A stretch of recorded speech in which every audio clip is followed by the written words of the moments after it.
Welcome back to the Marvel Movie Minute, a daily podcast which we disassemble a film from the Marvel Cinematic Universe into 1-minute segments and then examine it in obsessive and occasionally hilarious detail. I'm Kyle Olson from the Swashbuckling Ladies Debate Society podcast. Hey, and I'm Rob Cabasco, and Kyle. Yes, sir. You know, sometimes I go down, as I know all of us do, rabbit holes on the internet.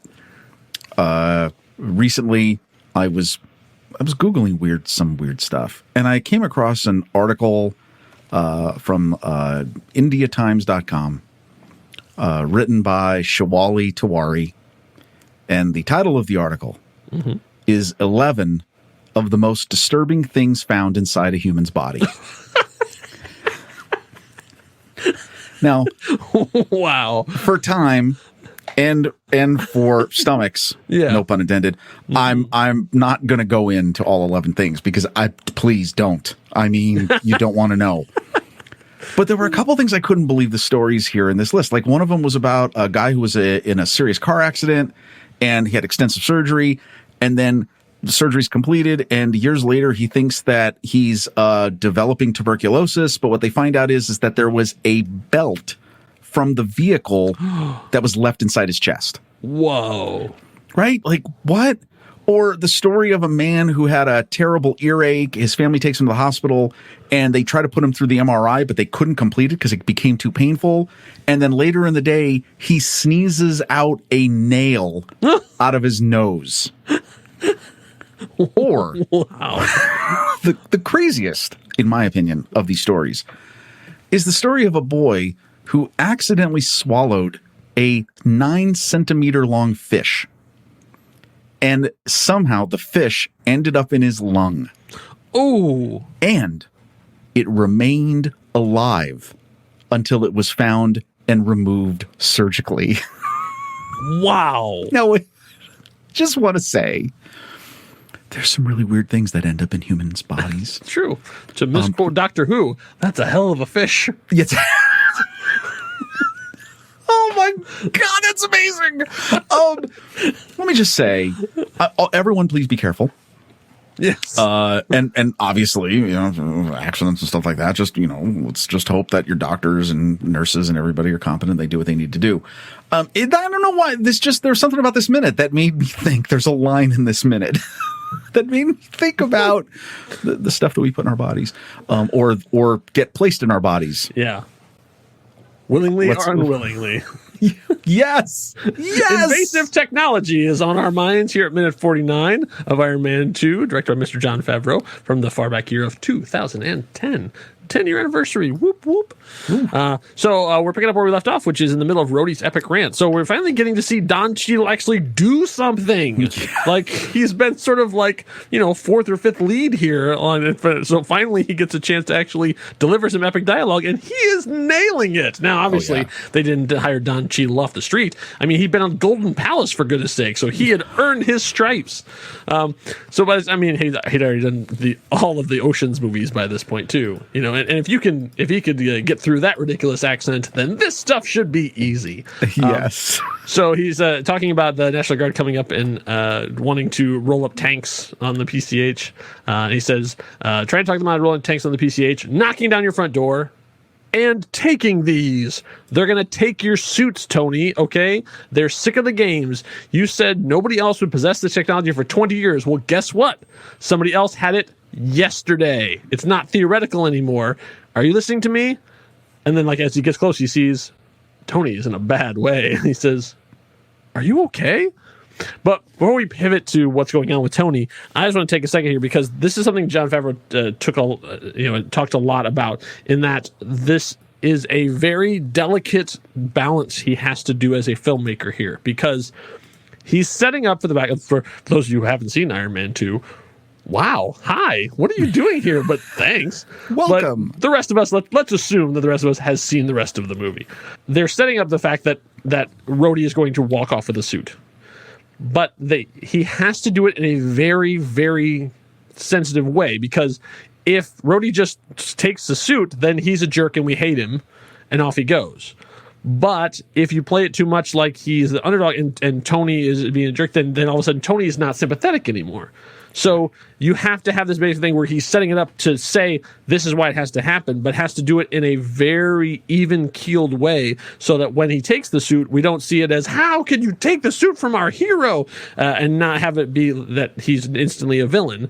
But also the fact, like, why haven't you taken the suit right now? Because clearly Tony is a jerk and doesn't know what's going on, and he's completely out of control. So it's a very fine line. And I think they do a nice job here in these couple minutes of showing us why this is necessary, something that's going to happen. Now, we're going to get into a lot of discussions about that when it actually happens, but like I think they do a good job of establishing a baseline here of like, this is a necessary thing and this is why it has to happen. And so I think part of that is because Don Cheadle's amazing and he totally nails this. And also the pivot, which is always the big thing too. Like he goes from like, you know, raining down thunder and lightning, and all of a sudden, like, oh, wait, my best friend is, like, not okay at all. No, that's really important to see that pivot happen. Now, and just to go back before we get to that moment, I really love the whole view of this. We've talked all about the workshop in previous minutes, and nothing really has changed. I don't think there's anything that I noticed any differently other than that a lot of his smaller screens are off, so you get to see these great little glass panels. But we get this great shot as Rhodey is coming in and saying that they're coming for these. There's just this wonderful view of the Hall of Suits, and it's the 4 suits that we see there in their glory, right? Like on the back panel of the back wall of the workshop. And so you got that. And I think it's also funny is that when you see that, the suit, that's the Mark II suit, which is the silver suit. Yeah. It really stands out. I mean, which, you know, again, there's some foreshadowing and stuff here about what's going to happen with Rhodey. And I think they are. I think this is great to see everything from his security clearance to his relationship with Tony. It's all, and you're absolutely right, balancing out this act that he is going to do in a later minute. But I just love this where he's just ranting at him. But here's the part I love. In the middle of this rant, we get this incredible back shot, and it's surreal looking. It's the whole screen of what Jarvis has put together. Yeah.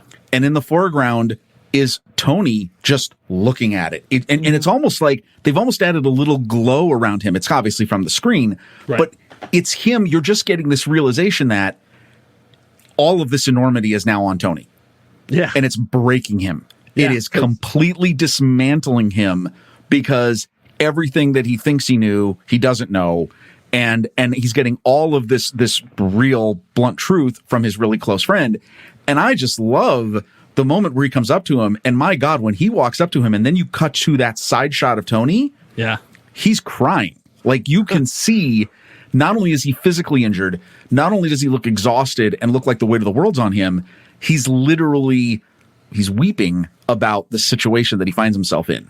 And when he looks at Rhodey, I mean, yeah, I think that pivot that Don Cheadle makes, it's on a dime. Like it's literally goes from, whoa, you're not well, are you, dude? And genuine concern on him. And it's awesome. I'll tell you this. Credit to Don Cheadle because I'm not sure this plays the same if Terrence Howard was doing the scene. Oh, interesting. It really hit me focusing on it so much that I can see it, but I can't see it the way that I see it with Don Cheadle. And that's probably because we have the luxury of seeing Don Cheadle in many more movies. Right. And we have that connection with him. But I still just was like, I was trying to imagine this if Terrence Howard was doing it. And I was like, no, I actually like this better with Don Cheadle. Okay. Yeah, because obviously he's not doing well. And I get the impression that Tony has extended his time. Like he knows, you know, by this point, how long it takes before the stuff gets really built up in his body and he gets sick and all that stuff. And he's overstayed it by like really dwelling in all of this stuff going on with the news and stuff too. So he is like, basically he knows when I get up, it's going to be bad. Right. And so he has stayed too long. Like he wasn't waiting for Rhodey. He was just like, I don't want to do this. I don't want to, I know it's going to, like when I get up, it's going to be awful. And that's exactly what happens. So he says, let's go. And he gets out of the car and immediately collapses. And so Rhodey has to run around, grab him and support him and basically bring him over to his desk and sit him down. And so he says, Tony says, yeah, I should go get to my desk. And he says, see that cigar box? Now I thought this was interesting because I'm like, okay, of all the vices, we have never seen Tony smoke. Right. Like of all, I mean, even, we by the time that his journey's over, we've seen some flashback stuff too, and obviously that could have been a time Robert Downey Jr. smoked for a long, long time. But I was thinking, like, why would he have a cigar box? And I realized, you know what? That's probably Howard's. Oh, that cigar box probably belonged to his dad, and he retrofitted it to store palladium things because, of course, that's a Tony Stark thing to do. But doesn't that seem to flow? Like, yes. Like, I would say that definitely Howard Stark probably smoked a lot because he went through World War II. I mean, like, that was everybody smoked in at that time. And probably switched to cigars when he came back and stuff too. So yeah, I would say he probably took it from his dad's office and made it into something else to store this thing that ironically is preserving his life as opposed to shortening it. I was just going to say, anti-smoking ad from Marvel Movie Minute. Well, there's a great. Well, I mean, how about this too? You have that really neat thing of cigars or something you take, you light them, and you exhaust them through burning. Yeah. Well, you're kind of doing the same thing. You're taking the thing out, right? And as we see it clear as day, which in this minute you're seeing not only the reference to a cigar box, but when Rhodey takes the reactor and he pulls this out, I mean, it's a crazy effect. It's smoking, and he obviously says this. We'll talk about this. It's just this corroded mess. I mean, it's literally like something that's been burnt out.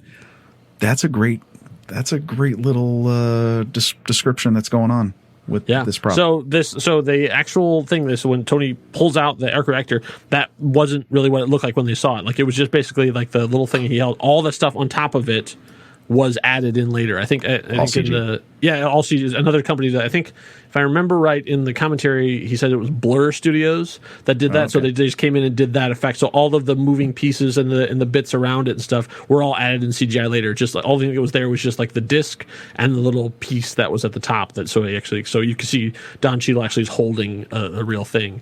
So he says it's palladium, and that's a great line reading of, is that supposed to be smoking? Well, because it's really smoking. It looks like ADR too, but I mean, it was a good line, right? That's great. Yeah. That's great. Just to say, that's great effects work too, because if you notice really quick, the one thing that does kind of give it off that there is effects going on is that as Tony is holding it and he goes to show it to Rhodey, it's almost like he stops his hand, and then that's when the whole CGI happens of the sort of like flower blooming effect. Yeah, and then he continues the movement of his hand. I don't think there's obviously some trickery there done. It saved them some work because they didn't have to then motion map to the rotating of the object, but it looks really good. I mean, the detail and the motion blurs and everything, really well done. Yeah, you never think that was an actual practical thing that they had built. Right. Yeah. So Tony says, if you must know, it's neutron damage. It's from the reactor wall.